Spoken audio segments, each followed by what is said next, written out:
여러분, 혹시 400년 전 한 승려가 2025년 한국의 모습을 정확히 예언했다는 사실을 알고 계시나요? 네. 그게 무슨 말이에요? 사명대사라는 분이 임진왜란 당시 우리나라가 겪을 모든 시련과 그 이후 400년 뒤, 바로 지금 이 시대에 일어날 일들을 미리 봤다는 겁니다. 정말요? 그럼 지금 우리나라에 무슨 일이 일어난다는 거예요? 그것도 모르고 계셨군요. 이 영상 끝까지 보시면 여러분의 인생관이 완전히 바뀔 거예요. 앞으로 몇 년 안에 한국에 일어날 엄청난 변화와 그 속에서 여러분이 어떻게 준비해야 할지, 그리고 놓치면 안 될 기회가 무엇인지 정확히 알려드릴 테니까요. 구독과 좋아요 먼저 눌러주시고요. 지금부터 여러분의 미래를 바꿀 이야기를 시작해 보겠습니다. 안녕하세요, 여러분. 저는 오늘 정말 놀라운 이야기를 가지고 왔습니다. 여러분이 지금 살고 있는 2025년이 얼마나 특별한 해인지, 그리고 우리 앞에 어떤 변화가 기다리고 있는지 자세히 말씀드리려고 합니다. 먼저 제가 사명대사에 대해 알게 된 계기부터 말씀드릴게요. 작년에 한 고서점에서 우연히 발견한 오래된 기록을 보다가 정말 소름 끼치는 예언을 발견했습니다. 그 예언의 주인공이 바로 사명대사였죠. 사명대사는 여러분도 잘 아시다시피 임진왜란 당시 활약한 의승장입니다. 하지만 그가 단순한 승려가 아니었다는 사실 알고 계셨나요?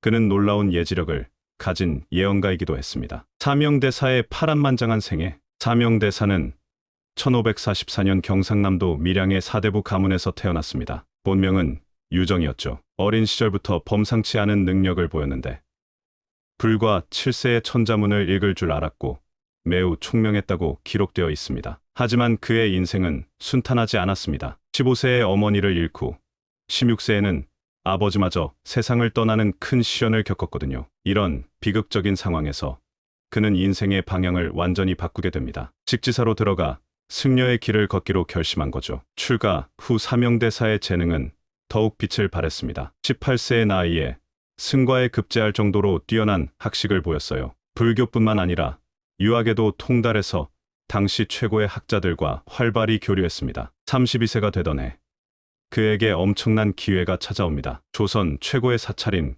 봉은사 주지로 임명된 거예요. 이건 승려로서는 최고의 영예라고 할 수 있었죠. 하지만 놀랍게도 사명대사는 이 자리를 거절합니다. 세속적인 명예보다는 진정한 수행을 원했기 때문이에요. 그래서 그는 묘양산으로 들어가 서산대사를 스승으로 모시며 더 깊은 수행에 매진했습니다. 이후 전국의 명산을 돌아다니며 구도 정진을 계속했어요. 이 시기에 그는 단순한 종교인이 아닌 뭔가 특별한 능력을 갖춘 인물로 변모하게 됩니다. 운명을 바꾼 임진왜란. 1592년 임진왜란이 터지면서 사명대사의 진짜 능력이 드러나기 시작했습니다. 당시 그의 나이는 49세였어요. 전국이 왜군에게 유린당하는 절망적인 상황에서 사명대사는 침묵하지 않았습니다. 그는 스님들을 모아놓고 이렇게 외쳤습니다. 지금과 같은 어지러운 시국을 만나고서야 부처님의 뜻을 따르는 자들이 왜 침묵하고 있는가?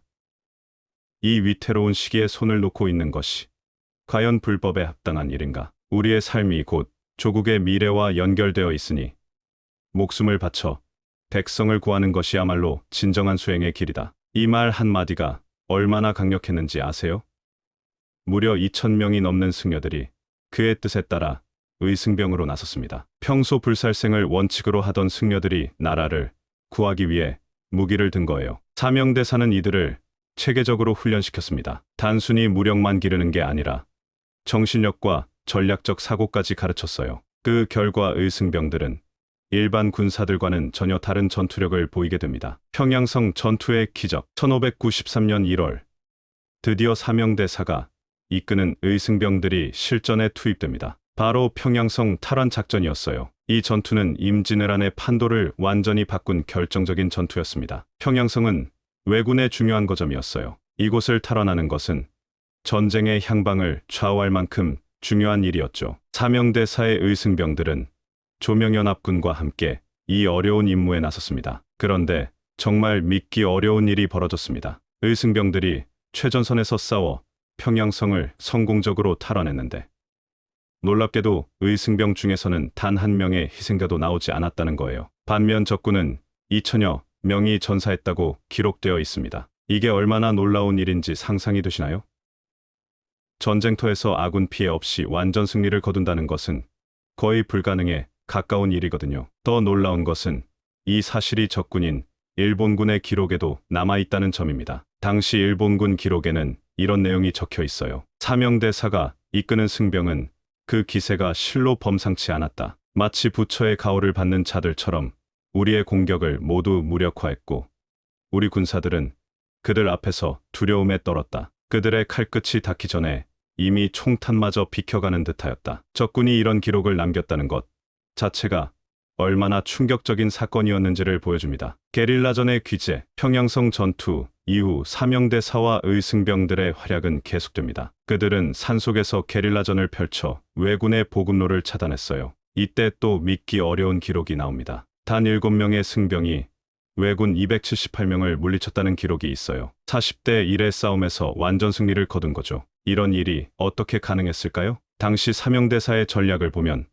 정말 탁월했다는 것을 알 수 있습니다. 그는 단순히 무력으로만 싸우지 않았어요. 지형을 이용하고 적의 심리를 파악하고 때로는 기습을 가하면서 최소한의 병력으로 최대한의 효과를 거두었습니다. 이 모든 승리는 단지 군사적 성과에 그치지 않았어요. 백성들에게는 희망을 주었고 조선의 국군이 아직 끝나지 않았다는 것을 증명했습니다. 절망적인 상황에서 기적 같은 승리를 거둔 사명대사는 조선 백성들에게 정신적 지주가 되었어요. 서생포 회담, 조선을 구하다. 하지만 사명대사의 진정한 능력은 1594년 서생포 회담에서 드러났습니다. 이때 정말 위험한 상황이 벌어지고 있었거든요. 전쟁이 소강 상태에 접어들면서 명나라와 일본 사이에 비밀 협상이 진행되고 있었어요. 문제는 이 협상이 조선을 완전히 배제한 채 이루어지고 있었다는 점이었습니다. 더 심각한 것은 협상 내용이었어요. 조선의 8도 중 절반을 일본에 넘긴다는 조건이 포함되어 있었거든요. 만약 이 협상이 성사되었다면 조선은 사실상 반쪽짜리 나라가 될 뻔했습니다. 이 위급한 상황에서 사명대사는 정말 대담한 결정을 내립니다. 홀로 적진에 뛰어들어 일본군 장수들과 직접談판을 벌이기로 한 거예요. 당시 왜군은 서생포, 거제도, 웅천 사이에 여러 외성을 쌓고 지구전을 준비하고 있었습니다. 사명대사는 그 중에서도 가장 위험한 서생포 성에 직접 들어갔어요. 이곳에서 일본군의 핵심 인물인 가토 기요마사와 회담을 했습니다. 이 회담에서 사명대사는 놀라운 정보력을 발휘합니다. 조선 조정도 전혀 모르고 있던 명나라와 일본 간의 비밀 협상 내용을 정확히 파악하고 있었던 거예요. 뿐만 아니라 일본 내부의 파벌 갈등까지 꿰뚫고 있었습니다. 가토 기요마사와 고니시, 유키나가 사이가 좋지 않다는 것을 파악한 사명대사는 이를 교묘히 이용했습니다. 가토로 하여금 고니시가 협상 조건을 왜곡하고 있다는 사실을 도요토미 히데요시에게 폭로하게 만든 거죠. 조선, 보배 일화의 진실. 서생포 회담에서 벌어진 가장 유명한 일화가 바로 조선의 보배 이야기입니다. 가토 기요마사가 사명대사에게 조선의 보배는 무엇인가? 라고 물었을 때 사명대사가 한 대답은 지금 들어도 소름이 돋아요. 조선의 보배는 조선에 있는 것이 아니라 일본에 있소. 당황한 가토가 그게 무엇이오? 라고 재차 묻자 사명대사는 태연하게 대답했습니다. 우리 조선에서 가장 귀한 보배로 여기는 것은 바로 당신의 목이오. 그러니 조선의 보배가 일본에 있다고 한 것이지요. 이 말을 들은 가토 기요마사는 완전히 압도되어 말을 잇지 못했다고 합니다. 단순히 위트 있는 말이 아니라 상대방의 간담을 서늘하게 만드는 강력한 한마디였던 거죠. 결국 사명대사의 이런 활약으로 명나라와 일본 간의 협상은 결렬되었습니다. 만약 사명대사가 없었다면 조선은 정말로 국토의 절반을 잃을 뻔했어요. 그의 해안과 용기가 나라를 구한 셈입니다. 7년, 전쟁의 종료와 새로운 임무. 그렇게 7년 동안 지속된 임진왜란은 1598년 도요토미 히데요시의 갑작스러운 죽음으로 막을 내렸습니다. 하지만 전쟁이 끝났다고 해서 사명대사의 역할이 끝난 것은 아니었어요. 1604년 사명대사는 선조로부터 또 다른 중요한 임무를 받게 됩니다. 일본의 재침 가능성을 조사하고 전쟁 중에 포로로 잡혀간 조선인들을 데려오라는 명령이었죠. 이 임무는 정말 위험천만한 일이었어요. 당시 그는 정식, 국서도 없이 비공식 사절단의 신분으로 일본에 들어가야 했거든요. 명나라를 배제하고 일본과 직접 협상을 진행하는 것은 외교적으로 큰 문제가 될 수 있었지만 사명대사는 이 모든 위험을 감수하고 임무를 수행하기로 결심했습니다. 일본에서의 놀라운 능력 발휘. 사명대사가 일본에 도착했을 때 일본인들은 그를 설보 화상이라고 불렀습니다. 보배를 말한 스님이라는 뜻이에요. 서생포 회담에서 가토에게 한 그의 대답이 일본인들 사이에서도 화제가 되었기 때문이죠. 일본에서 사명대사가 보인 능력들은 정말 믿기 어려울 정도였습니다. 일본의 지위 높은 인사들이 그의 능력을 시험해 보려고 여러 가지 계략을 꾸몄는데 사명대사는 이 모든 것을 완벽하게 간파하고 되려 그들을 놀라게 만들었어요. 가장 유명한 것이 바로 병풍글씨 사건입니다. 일본인들이 한구에서 궁궐로 가는 길에 거의 30m가 넘는 긴 병풍을 세워놓고 빼곡히 글씨를 써넣었어요. 마치 수십 명의 필경사가 작업한 것처럼 복잡하고 많은 내용이었죠. 보통 사람이라면 이런 긴 병풍을 지나가면서 읽는다는 것은 불가능에 가까운 일이에요. 하지만 사명대사는 가마에 탄 채로 한 번 지나간 것만으로 병풍에 쓰인 모든 글자를 완벽하게 기억했습니다. 궁궐에 도착해서 병풍 속 글씨를 보셨소? 나는 질문을 받았을 때 사명대사는 처음부터 끝까지 모든 내용을 외우듯 읊었어요. 심지어 글자의 획 하나하나까지 정확히 짚어냈습니다. 더 놀라운 것은 한 폭에 대해서만 언급하지 않았는데 이유를 묻자 그 한 폭은 바람에 접혀 보이지 않았소라고 대답했다는 거예요. 확인해보니 정말로 그 한 폭이 바람에 접혀 가려져 있었다고 합니다. 얼음방 기적. 또 다른 유명한 사건이 바로 얼음방 기적입니다. 사명대사의 명성을 시기한 일본인들이 그를 곤경에 빠뜨리려고 교묘한 계략을 꾸몄어요. 한여름 무더위에 사명대사가 머물 방의 바닥 밑에 철판을 깔고 밤새도록 불을 지펴서 방을 찜통처럼 만들어버린 거예요. 보통 사람이라면 그 열기를 견디지 못하고 나가 떨어졌을 거예요. 하지만 사명대사는 이런 속셈을 미리 간파했습니다. 방 안벽에 서리 상자와 얼음 빙자라는 글자를 써붙이고 정신을 가다듬고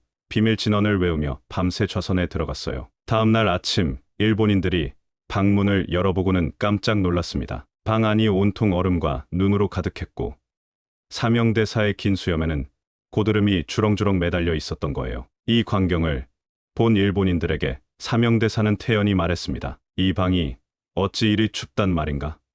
불을 더 지펴보시오. 일본인들은 그의 이런 기세에 완전히 압도되어 더 이상 그를 시험하려 하지 못했다고 합니다. 역사적, 외교성과 이런 신비한 능력들도 놀랍지만 사명대사가 일본에서 거둔 실질적 성과는 더욱 놀라웠어요. 그는 단신으로 당시 일본의 실권자였던 도쿠가와 이에야스를 만나 중요한 협상을 성사시켰습니다. 첫째, 일본으로부터 전쟁 책임을 인정받았어요. 임진왜란이 일본의 잘못된 침략이었다는 것을 공식적으로 시인하게 만든 거죠. 둘째, 일본의 재침 의지를 완전히 꺾어 놓았습니다. 다시는 조선을 침입하지 않겠다는 약속을 받아낸 거예요. 셋째, 가장 중요한 성과는 포로로 잡혀간 3천여 명의 조선 백성을 모두 구출해서 조국으로 데려온 것이었습니다. 이들은 7년 동안 고향을 그리워하며 이국 땅에서 고생하고 있던 사람들이었어요. 사명대사와 도쿠가와 이에야스 간의 구체적인 회담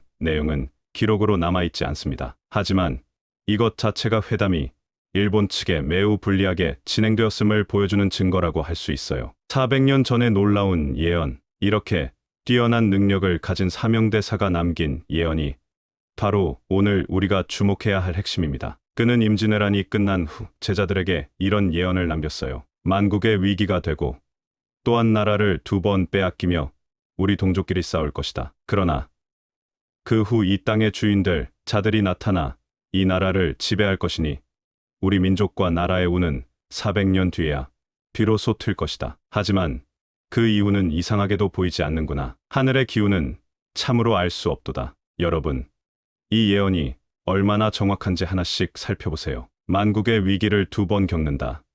이것은 병자호란과 정미호란을 의미합니다. 실제로 조선은 정미호란 1627년과 병자호란 1636년을 겪으며 청나라에 굴복하게 되었죠. 나라를 2번 빼앗긴다. 첫 번째는 일제강점기 1910만 1945이고 두 번째는 해방 후 분단과 이소 신탁 통치를 의미합니다. 광복 후에도 우리는 완전한 독립을 이루지 못하고 분단 상황에 놓였어요. 동족끼리 싸운다. 이것은 명백히 6.25 한국전쟁 1950만 1953을 가리킵니다. 같은 민족끼리 총부리를 겨누며 3년간 참혹한 전쟁을 벌였죠. 400년 뒤에 운이 트인다. 임진왜란이 1592년에 시작되었으니까 400년 후면 1992년경입니다. 이 시기는 정확히 한국의 경제발전이 본격화되고 민주화가 완성되던 때와 일치해요. 모든 예언이 정확히 맞아떨어지죠. 역사적 검증. 좀 더 구체적으로 살펴보면 더욱 놀랍습니다. 1992년부터 1998년 사이 한국에서 일어난 변화들을 보세요. 1992년 중국과 수교, 본격적인 세계화 시작. 1993년 문민정부 출범, 완전한 민주화 실현. 1995년 지방자치제 실시, 풀뿌리 민주주의 확산. 1997년 IMF 외환위기 발생하지만 1998년 국민의 정부 출범, 위기 극복의 토대 마련. 특히 IMF 위기는 표면적으로는 국가적 재앙처럼 보였지만 실제로는 한국이 진정한 선진국으로 도약하는 계기가 되었어요. 구조조정을 통해 경제체질을 개선하고 국민들의 의식도 한 단계 높아졌죠. 바로 이 시기부터 한국은 세계가 주목하는 나라가 되기 시작했습니다. 한류, IT 강국, 민주주의의 모범, 사례 등 여러 분야에서 세계를 선도하게 되었어요. 보이지 않는 미래의 의미. 그런데 사명대사 예언에서 가장 중요한 부분은 마지막 구절입니다. 그 이유는 이상하게도 보이지 않는구나. 400년이 지난 지금 우리는 바로 그 보이지 않는 시기에 들어섰습니다. 2025년 을사년은 사명대사조차 볼 수 없었던 완전히 새로운 시대의 시작점인 거예요. 이것이 위험한 신호일까요? 아니면 무한한 가능성을 의미하는 걸까요? 저는 후자라고 생각합니다. 사명대사가 보이지 않는다고 한 것은 미래가 정해져 있지 않다는 뜻이에요. 즉, 우리가 어떻게 하느냐에 따라 얼마든지 다른 미래를 만들 수 있다는 거죠. 2025년 을사년의 특별한 의미. 2025년 을사년은 정말 특별한 해입니다. 을사년은 60년 주기로 돌아오는데 지난 을사년이었던 1965년을 생각해보세요. 한일협정이 체결되고 본격적인 경제개발이 시작된 해였죠. 그리고 그 전 을사년인 1905년은 을사늑약이 강제로 체결된 해였어요. 을사년마다 한국사에 큰 변화가 있었던 겁니다. 우리가 맞이할 새로운 시대. 사명대사의 예언에 따르면 2025년부터는 완전히 새로운 시대가 시작됩니다. 그동안 정해진 운명을 따라 살았다면 이제부터는 우리가 직접 미래를 만들어갈 수 있는 시대가 온 거예요. 이것이 바로 사명대사가 보이지 않는다고 한 이유입니다. 미래가 정해져 있지 않기 때문에 예언할 수 없었던 거죠. 대신 우리 각자의 선택과 노력에 따라 얼마든지 다른 결과를 만들어낼 수 있게 되었습니다. 여러분이 준비해야 할 것들. 그렇다면 이 새로운 시대에 우리는 무엇을 준비해야 할까요? 첫째, 기존의 고정관념에서 벗어나야 합니다. 지금까지의 방식으로는 새로운 시대에 적응할 수 없어요. 둘째, 끊임없이 배우고 성장하는 자세를 가져야 합니다. 변화의 속도가 점점 빨라지고 있거든요. 셋째, 자신만의 독특한 가치를 찾아야 합니다. 남들과 똑같이 살아서는 새로운 기회를 잡을 수 없어요. 넷째, 긍정적인 마음가짐을 유지해야 합니다. 사명대사도 절망적인 상황에서 희망을 잃지 않았기 때문에 기적을 만들어낼 수 있었어요. 마무리. 여러분, 오늘 사명대사의 놀라운 이야기를 통해 우리가 얼마나 특별한 시대에 살고 있는지 알게 되었을 겁니다. 400년 전부터 예언된 이 시대의 주인공은 바로 여러분입니다. 사명대사가 임진왜란 당시 불가능해 보이는 일들을 해냈듯이 여러분도 새로운 시대에 여러분만의 기적을 만들어낼 수 있을 거예요. 지금 이 영상이 도움이 되셨다면 구독과 좋아요 버튼을 눌러주세요. 앞으로도 여러분의 인생에 도움이 되는 흥미로운 이야기들을 계속 가져오겠습니다. 그리고 댓글로 여러분의 생각도 들려주세요. 사명대사의 예언에 대해 어떻게 생각하시는지, 그리고 2025년 새로운 시대에 대한 여러분의 각오는 무엇인지 궁금합니다. 다음 영상에서 또 만나요. 감사합니다.